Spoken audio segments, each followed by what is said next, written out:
our merciful Lord, became man in order to save us after the soldiers had lifted him up to the cross of Calvary. While the people were flinging insult to him, his thoughts dwelt not on self-defense but on us sinners. After his death, he opened his heart to all sinners by undergoing the piercings of his side and the wounding of the Sacred Heart, which is full of mercy for us. Jesus, who is our way, is our model for every step we take in life, much more in our model regarding death. He is the model of the dying.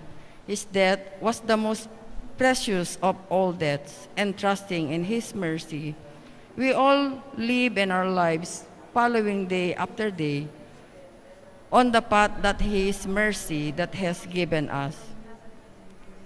We now celebrate the gift of His love and mercy, the sacrifice of Mass. Let us earnestly thank Him for His mercy and love. Let us pray for that we will always faithful in following Him every moment.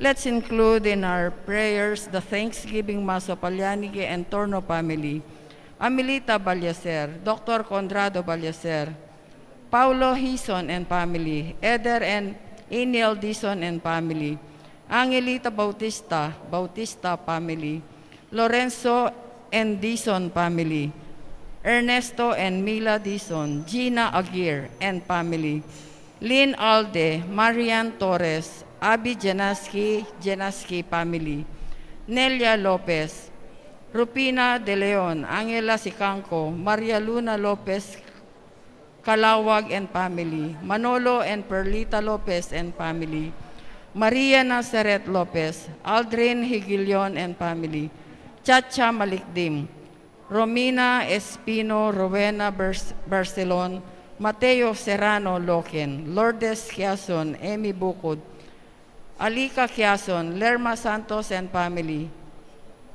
Ron Navarro and family, Frida Martinez and Robert Tapnyo, Claire Tapnyo, Jess and Wilma Tanglao, Paul Bautista, Robbie Malonzo,